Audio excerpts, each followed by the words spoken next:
Bismillahirrahmanirrahim. Assalamualaikum warahmatullahi wabarakatuh. Alhamdulillahilladzi la yansa man dzakara. Alhamdulillahilladzi la yudayyi'u man syakara. Alhamdulillahilladzi yajzi bihil ihsani ihsana wa bisabri najata wa ghufrana. Asyhadu an la ilaha illallah wa asyhadu anna Muhammadar Rasulullah. Allahumma salli ala sayyidina Muhammad wa ala alihi wa sahbihi wa man tabi'ahum ila yaumiddin, amma ba'd. Bapak Ibu sekalian yang dimuliakan Allah, pada kesempatan pagi hari ini kita akan bahas tentang satu salat yang mungkin kesan bagi sebagian orang bahwasanya sholat ini hanya sholat yang dilakukan di bulan Ramadan. Ya, kenapa? Karena kemudian dia menjadi penutup dari sholat tarawih, sehingga kemudian tidak sedikit yang ketika Ramadannya berakhir maka witirnya juga berakhir. Karena rangkaian ini dianggap hanya ada di bulan Ramadan, karena dia menjadi penutup dari sholat tarawih. Ya, mari kita lihat Bapak Ibu sekalian, agar sholat witir ini tidak berhenti hanya di Ramadan saja, ya, agar kita jadi tahu apa keutamaan, betapa dahsyatnya sholat witir yang kemudian kita laksanakan setiap malam di malam-malam Ramadan. Nah, dalam sebuah hadis dikatakan, innallaha yuhibbul witr. Allah itu mencintai witir. Ya, witir ini bilangan ganjil. Ya, bilangan ganjil. Nah, maka kemudian ini ditafsirkan lebih luas, bahwa witir yang dimaksudkan dalam hadis ini itu konteksnya adalah sholat yang menutup rangkaian sholat malam. Dan banyak sekali dalam syariat Islam ini di mana bilangan-bilangan ganjil itu menjadi kuantitas atau menjadi bilangan yang terkait dengan ibadah tersebut. Contoh, wudu, ya, usapannya itu sebanyak, kemudian zikir tasbih, bilangannya itu 33 kali, ganjil. Ya. Kemudian tahmid sama, takbir sama, tahlil sama, tawaf witir 7 kali, sa'i witir 7 kali. Bahkan ketika kemudian penciptaan langit dan bumi, ya, Allah memilih bilangan ganjil sebagai jumlah lapisan langit dan bumi, sab'a samawati wal ardi. Ya. Nah, maka bilangan ganjil itu sangat berkaitan erat dengan perintah di dalam syariat ini. Tapi jangan disalahpahami bahwa yang lahir bilangan genap itu bukan satu kebaikan, enggak. Ya. Mari kita lihat Bapak Ibu sekalian, ya, pahala dari sholat witir itu sendiri. Jadi memang terkait sholat witir ini, ya, ada dari fuqaha itu, walaupun minoritas, yang sampai pada pandangan bahwa witir itu wajib, Pak. Witir itu wajib.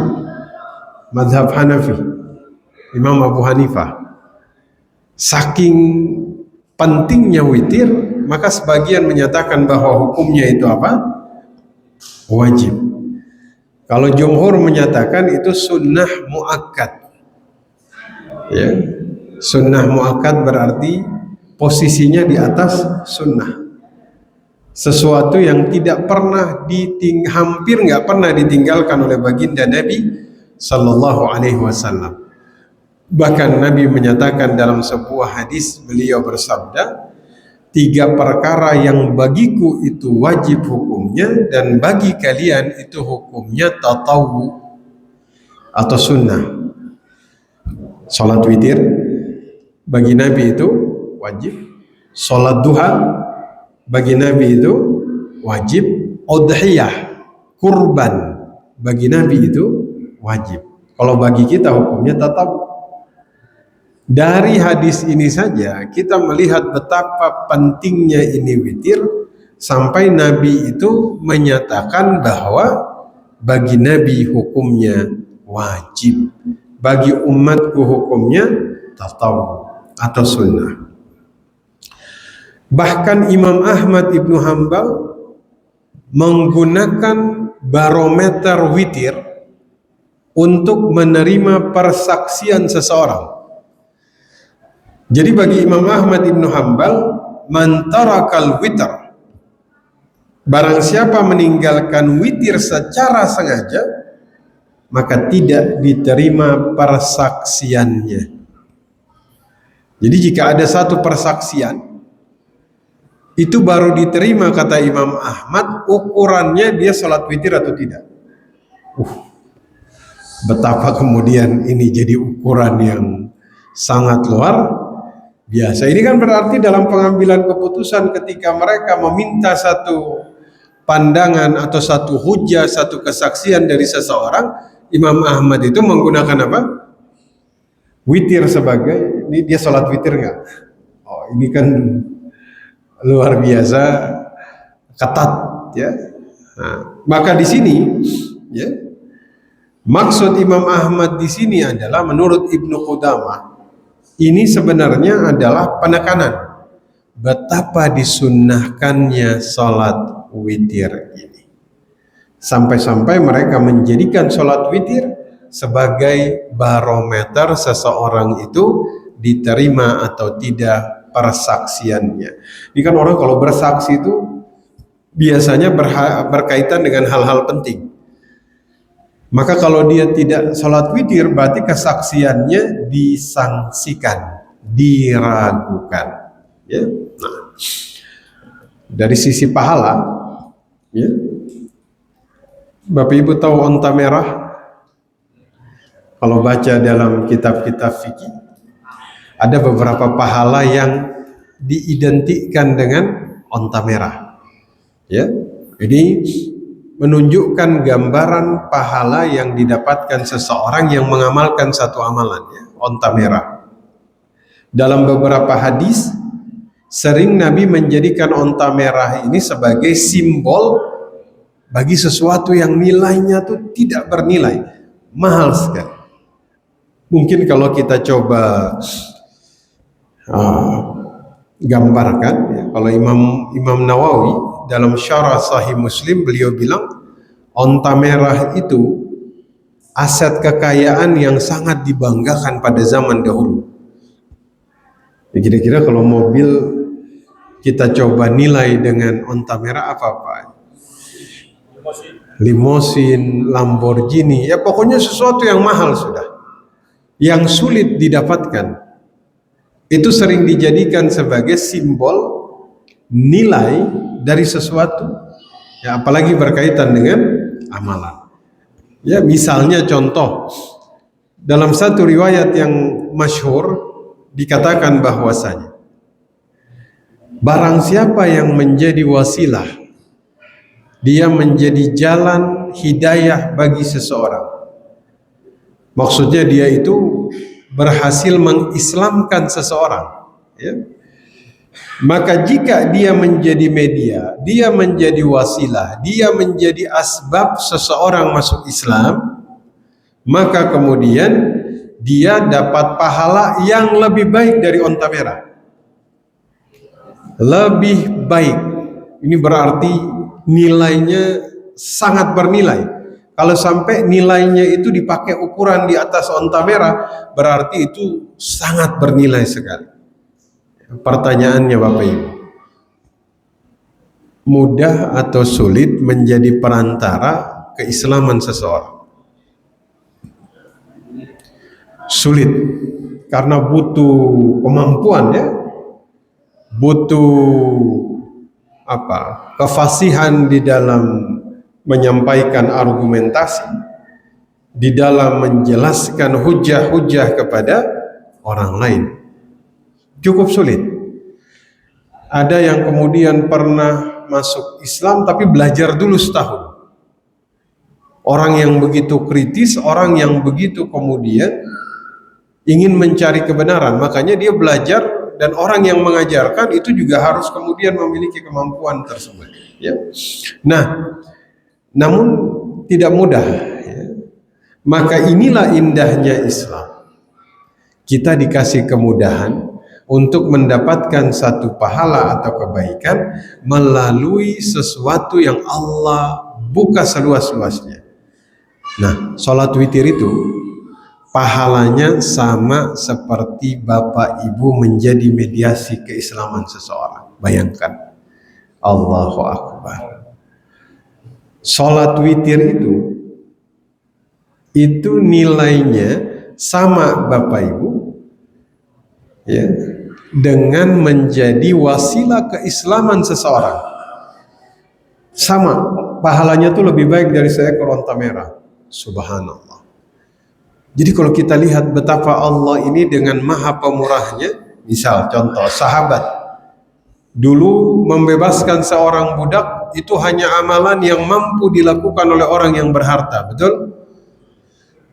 Kita dikasih kemudahan berzikir la ilaha illallah wahdahu la syarikalah lahul mulku wa lahul hamdu yuhyi wa yumit biyadikal khair wa huwa ala kulli syai'in qadir mi'at marrat.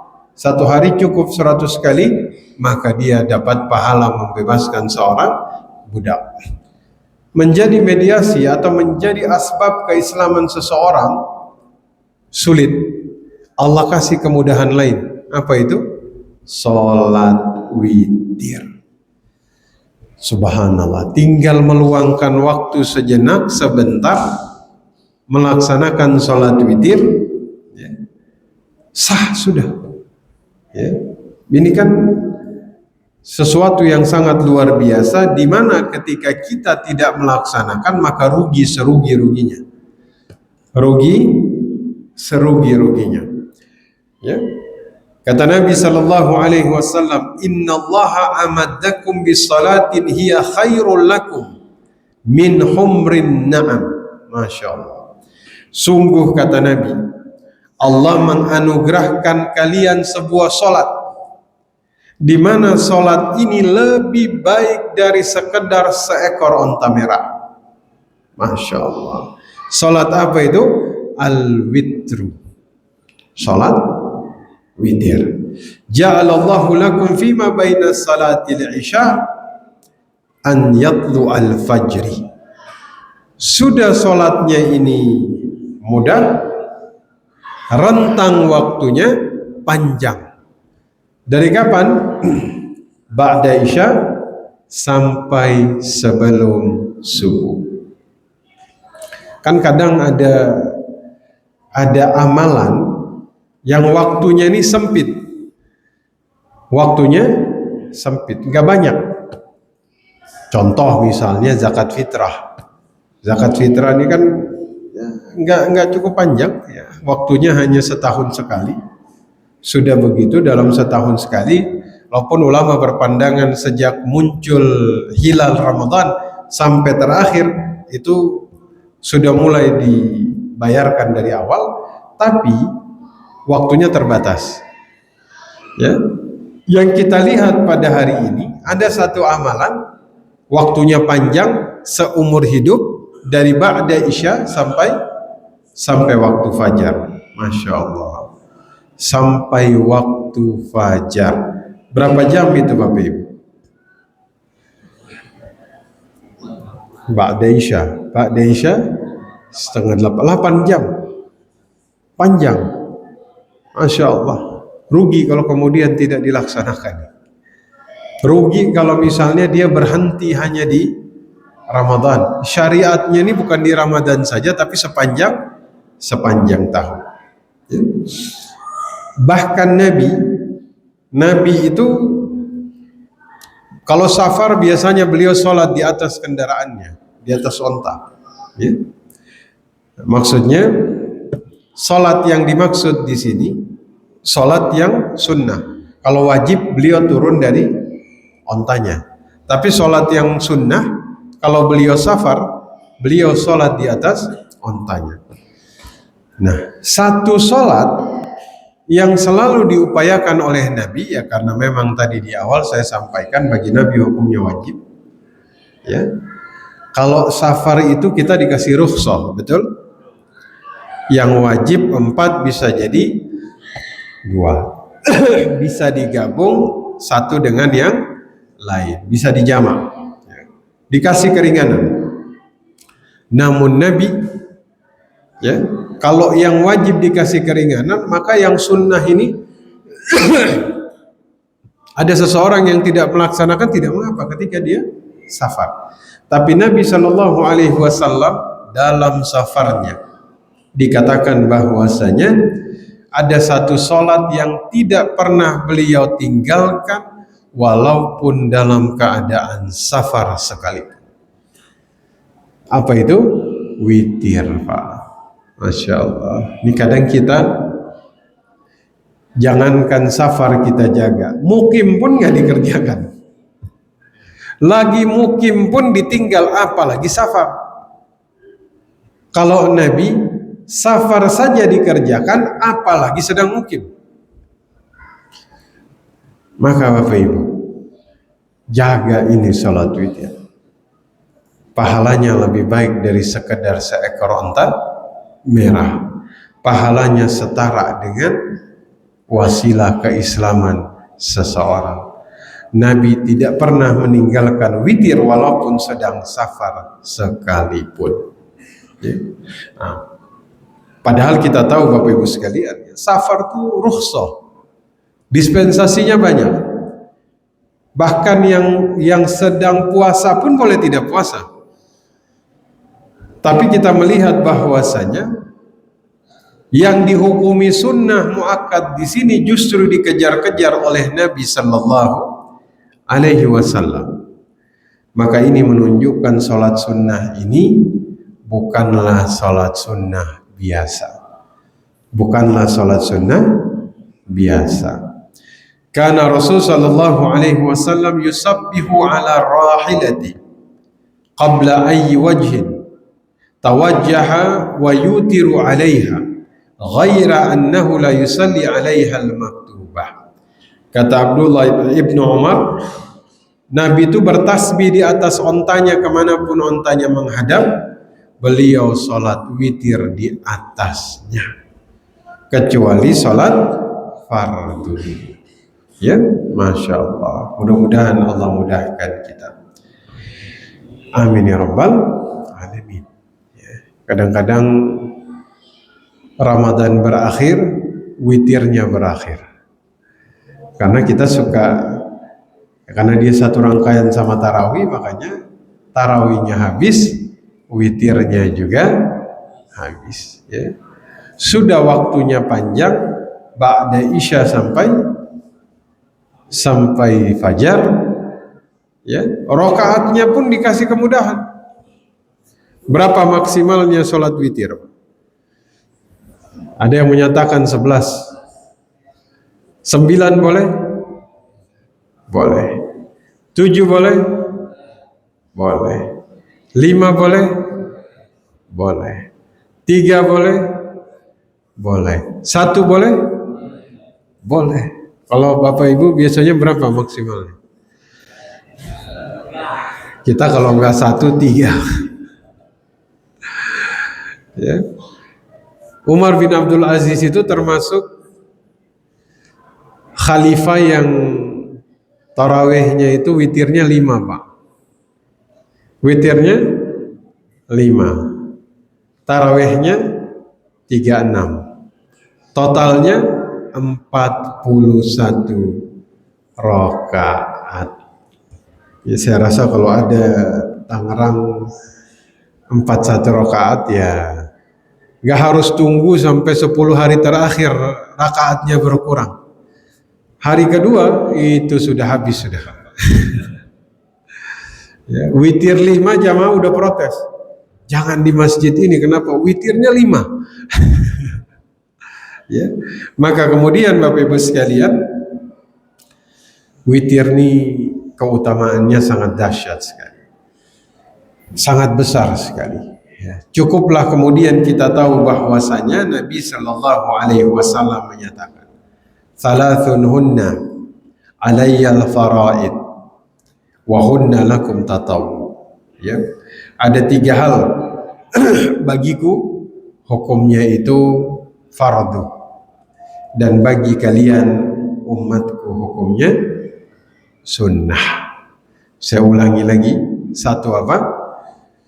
Witir. 2 apa? Duha. 3 apa? Udhiyah atau kurban. Ya, ini mudah-mudahan Allah jadikan ini kemudahan bagi kita semua. Bukan hanya witir tapi duha dan kurban. Insya Allah nanti di Kuba kurbannya tahun ini jadi makin meningkat insya Allah. Amin. Udah dibuka? Oh, insya Allah pendaftarannya udah dibuka. Subhanallah. Udah 2, 4 ekor. Allah. Saya baru pernah dengar di masjid 10 hari terakhir belum selesai kurbannya udah 4. Barakallah. Udah ada ya? Masya Allah. Luar biasa Bapak Ibu. Nah, maka tadi saya sampaikan Imam Abu Hanifah itu sampai menyatakan tingkatan witir bagi mereka tuh di atas sunnah muakkad, Pak. Yang berarti walaupun memang pandangan beliau ini beda sama jumhur, ya. Beda sama jumhur. Mereka tuh begitu tegasnya menyatakan tentang hukum dari witir ini sendiri. Bahkan bagi sebagian dari ulama dan orang-orang yang bermadzhab Hanafi itu, kalau mereka bangun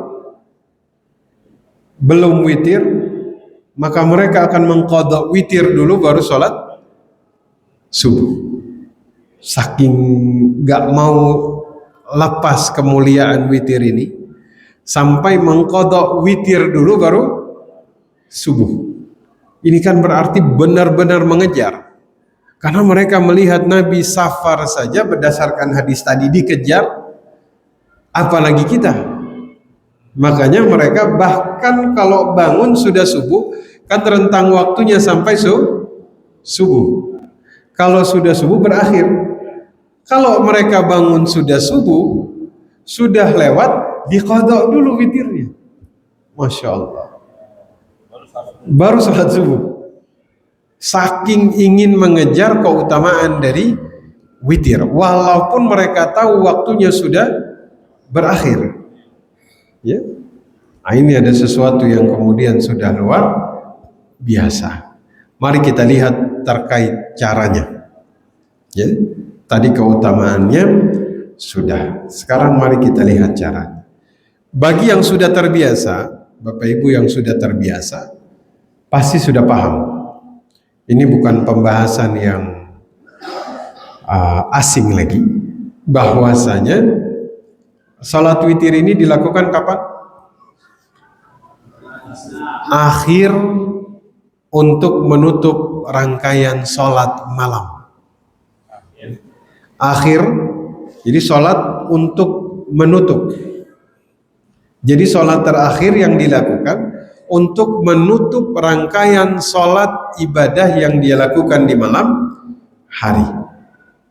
Di malam hari, ya.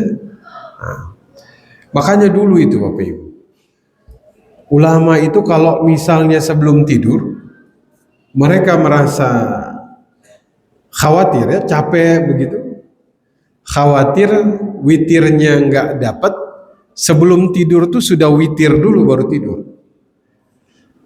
Agar apa? Agar nggak ketinggalan, walaupun sudah misalnya mereka ragu-ragu kalau paginya tuh mereka kecapean, maka sudah witir terlebih dahulu. Yang penting sudah melaksanakan salat Isya. Begitu, ya. Kan witir itu dari Isya sampai fajar. Nah, bagaimana hukumnya kalau kita safar? Safar itu misalnya di waktu maghrib kita melakukan jamak takdim. Jamak takdim. Isyanya kita tarik ke maghrib. Kan udah Isya nih. Ukurannya apabila sudah melaksanakan sholat Isya, apakah boleh dia melaksanakan witir padahal masih di maghrib? Pandangan pertama, ini muktamad dalam mazhab Syafi'i, ya. Dalam kasus musafir tadi, walaupun dia belum masuk waktu Isya, asalkan dia sudah melaksanakan Isya secara jama' takdim ini, maka boleh baginya melaksanakan sholat witir. Boleh melaksanakan sholat witir. Sebab bagi mereka syarat sahnya sholat witir adalah sudah sholat Isya. Jadi jika sudah dia jama' takdim, maka dia sudah boleh melaksanakan sholat witir, ya.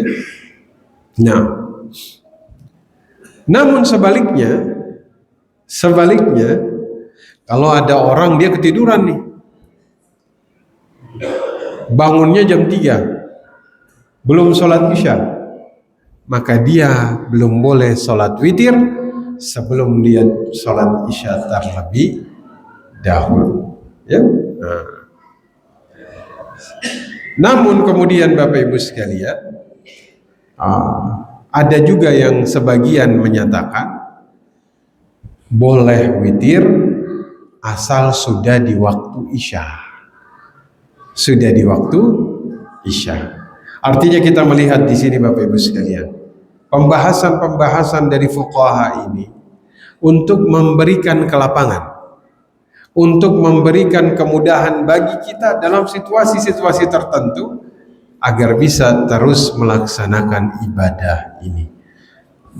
Mudah-mudahan kita dimudahkan Bapak Ibu sekalian. Ya, karena apa? Pahalanya besar, ya. Bahkan dikasih syarat seminimal, yang paling minimal 1 itu udah dapat pahala lebih baik dari seekor unta merah.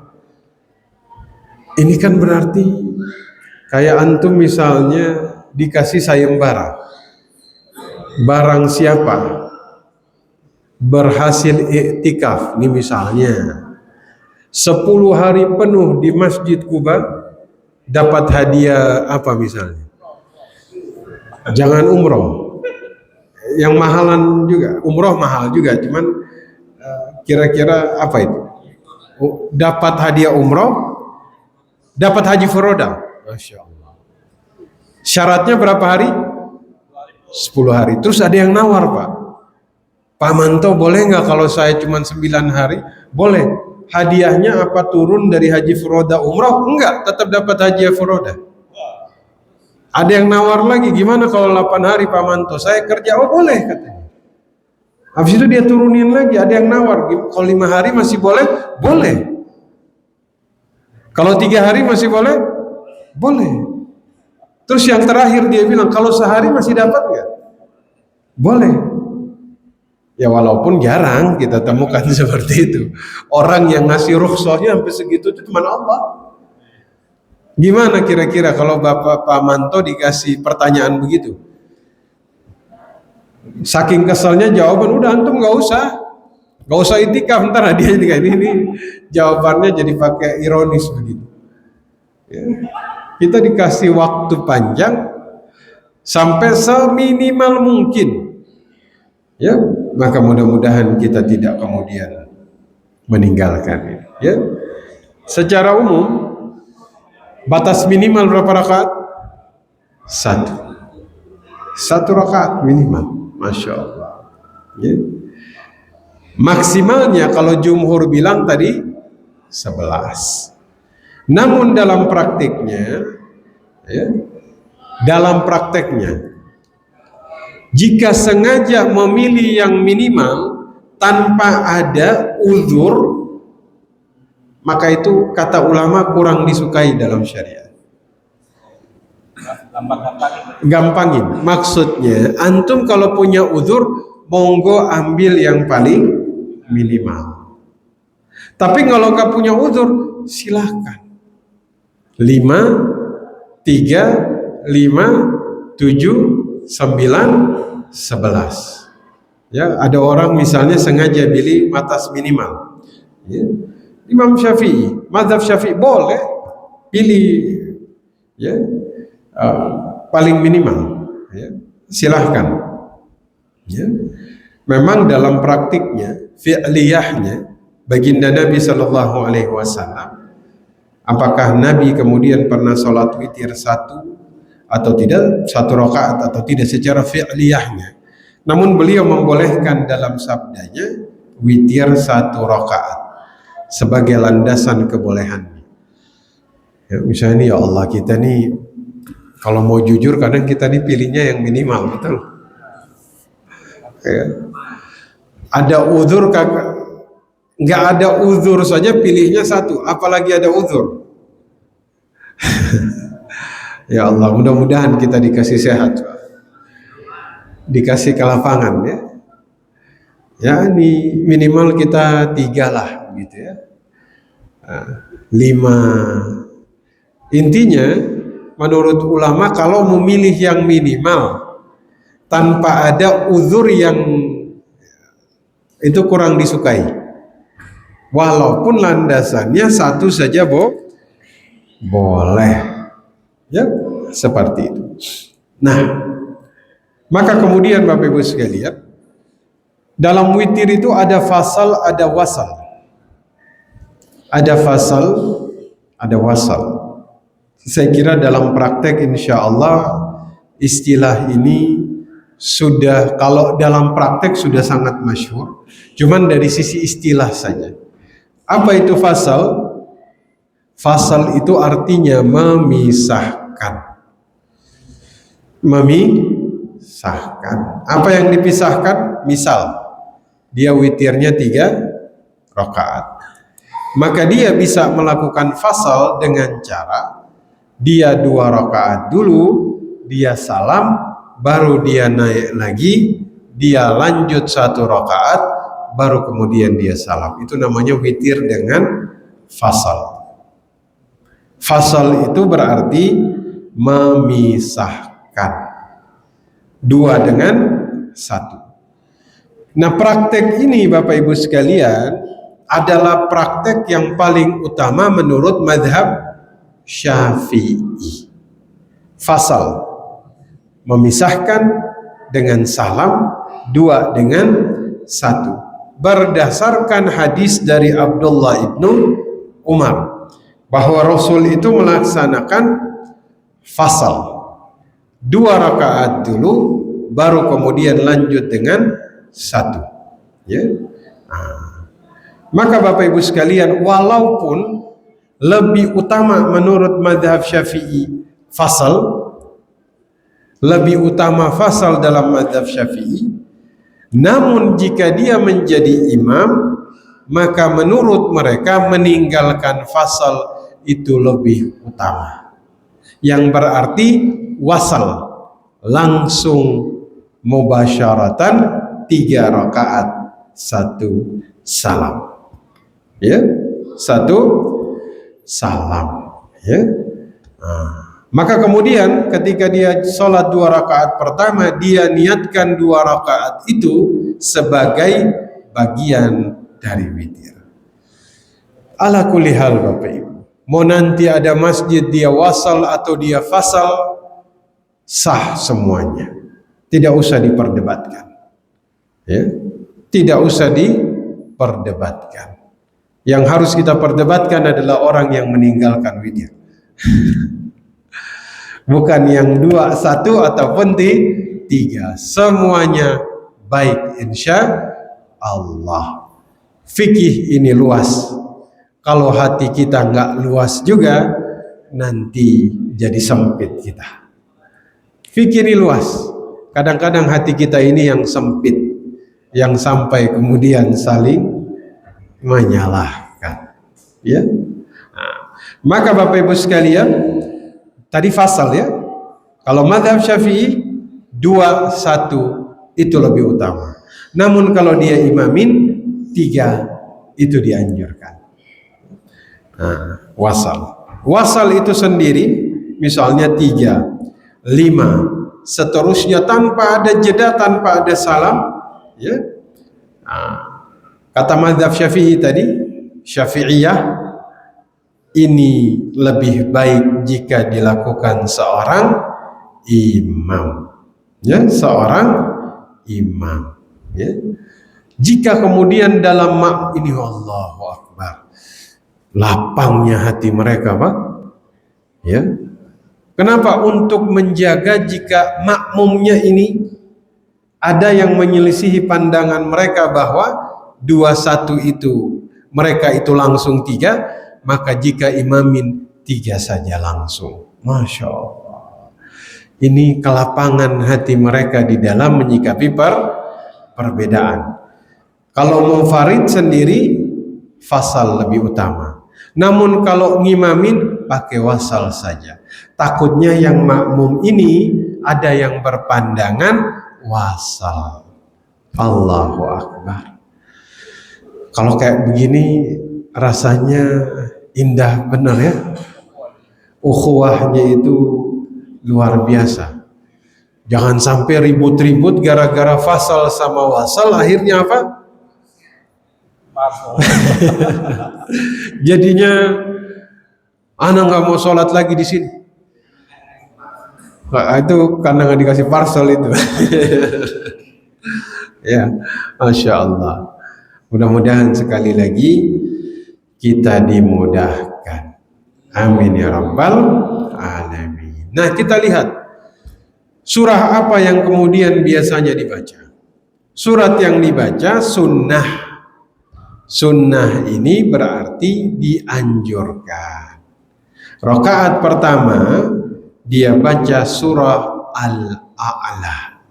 Sabbihisma rabbikal a'la. Ini surat yang termasuk surat yang paling disukai oleh baginda Nabi sallallahu alaihi wasallam. Rakaat kedua baca surah Al-Kafirun. Qul ya ayyuhal kafirun. Ya. Rakaat ketiga dia baca Al-Ikhlas, lanjut Al-Alaq, lanjut An-Nas. Ya.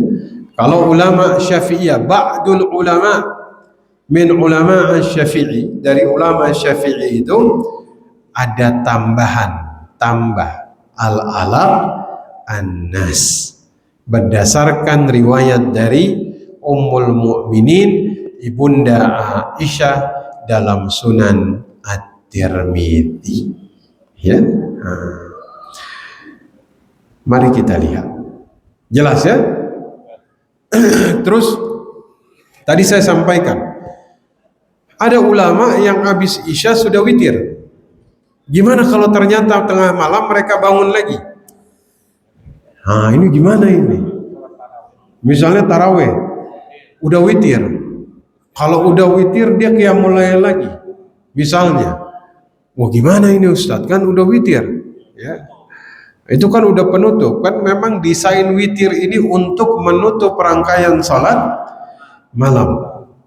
Bagi yang khawatir tidak bisa bangun malam, maka dianjurkan dia witir sebelum tidur.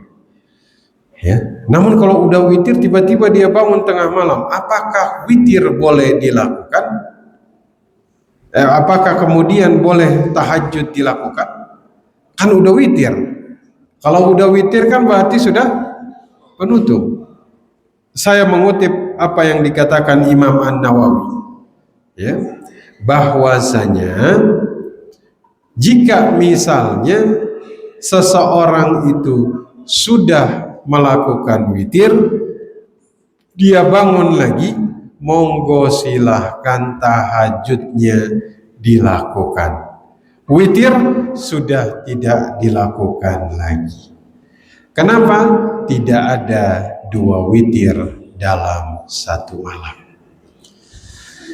Jadi misalnya antum tarawih sama imam, imamnya witir, monggo silahkan witir. Ambil keutamaan witir dengan imam itu, mendapatkan pahala 1 malam penuh dia melaksanakan sholat. Ya. Sholat imam dengan witir tuh, sholat imam dengan witir kebalik tuh kan. Sholat witir dengan imam itu begini, kalau sudah kata Pak Manto, kalau sudah agak-agak goyang sedikit gitu ya. Jadi kalau misalnya antum sholat sama imam, imamnya witir, monggo silahkan ambil keutamaan fadilah witir dengan imam.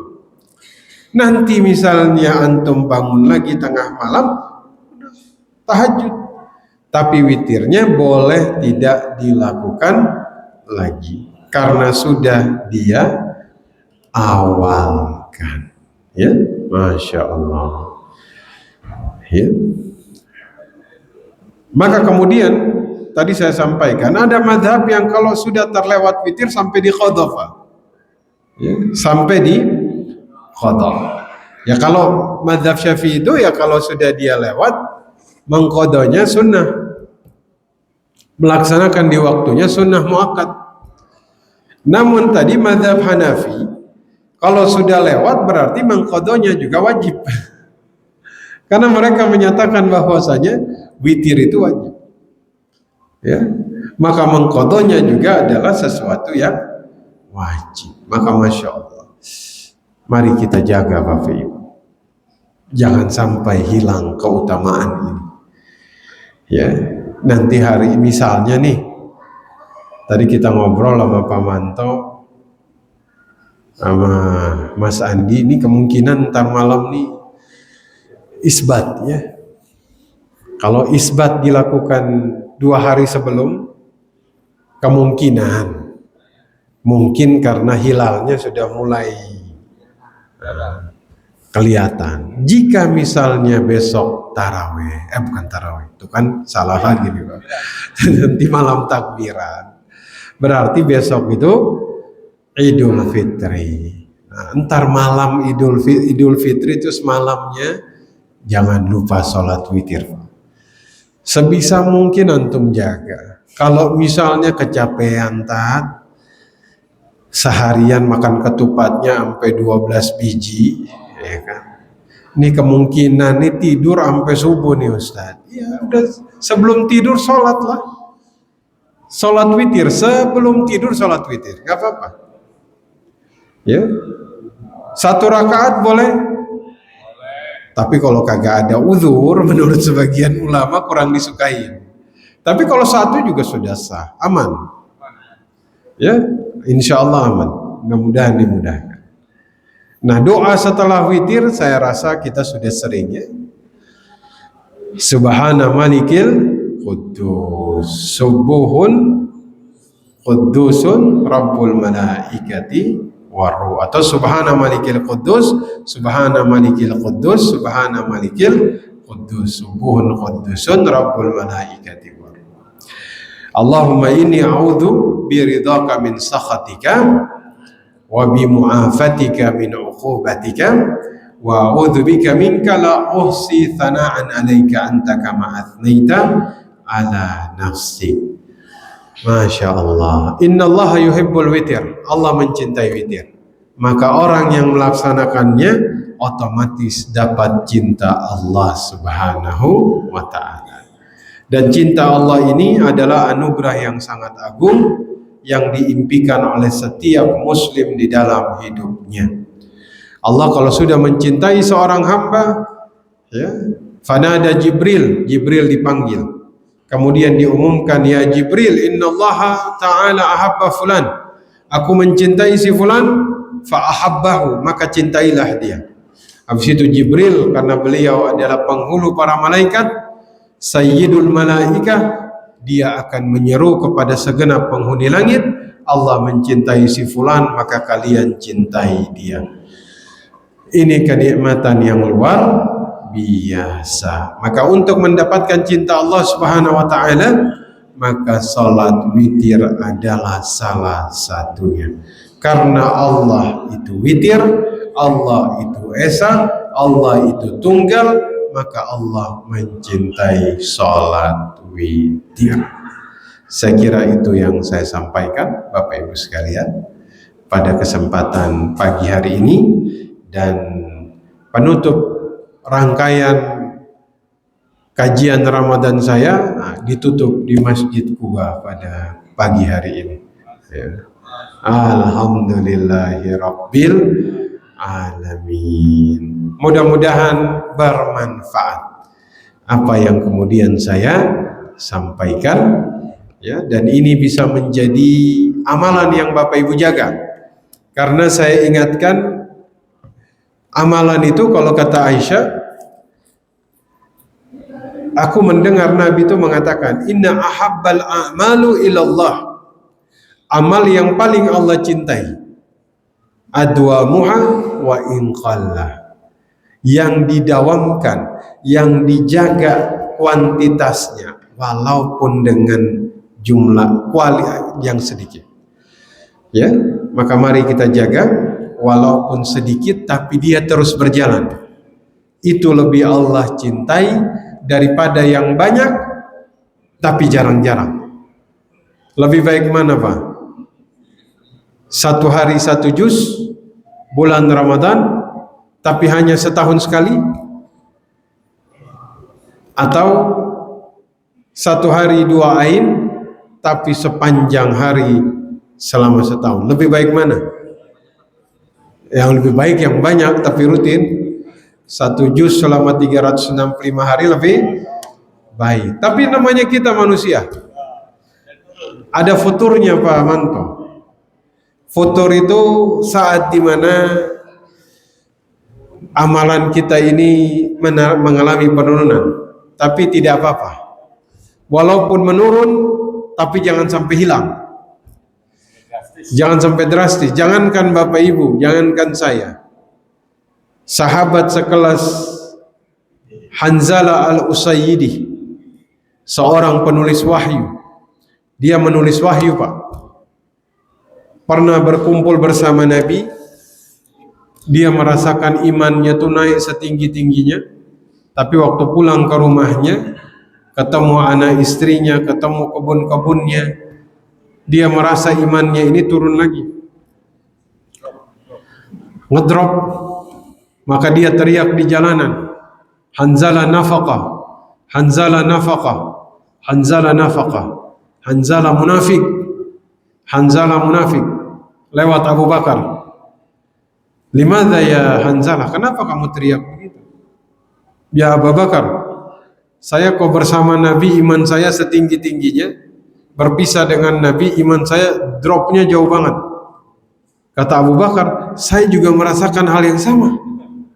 Mari kita ketemu Nabi, kita tanya kepada Nabi, ya Rasul, hadzal Hanzalah, ini Hanzalah dia curhat, kalau lagi duduk bersamamu dalam majelismu ya Rasul, imannya setinggi-tingginya ya Rasul, tapi ketika dia bertemu dengan anaknya, dengan istrinya, dengan kebun-kebunnya, imannya turun. Apa kata Nabi? Sa'ah, ada waktu-waktunya, ada waktu-waktunya. Nabi bilang, kalau imanmu ya Hanzalah setiap hari seakan-akan engkau bersama denganku di mana saja kamu berada, tingginya itu konstan, la safahatkumul malaikah, maka malaikat itu turun semuanya menyalami dirimu dimanapun. Mau di atas tempat tidurmu disalamin, mau kamu lagi di jalan disalamin. Tapi sa'ah, ada waktu-waktunya. Samalah kayak kita di Ramadan setinggi-tingginya iman, baca Qur'annya semangat, tapi begitu masuk di 1 Syawal, 2 Syawal, kayaknya semangatnya menurun. Gak apa-apa, yang penting dijaga intensitasnya. Walaupun kuantitasnya turun, tapi intensitasnya jangan sampai hilang. Nah, yang kita bahas hari ini witir, mudah-mudahan tetap bisa dijaga. Amin ya rabbal alamin. Saya kira cukup Pak Manto. Baik.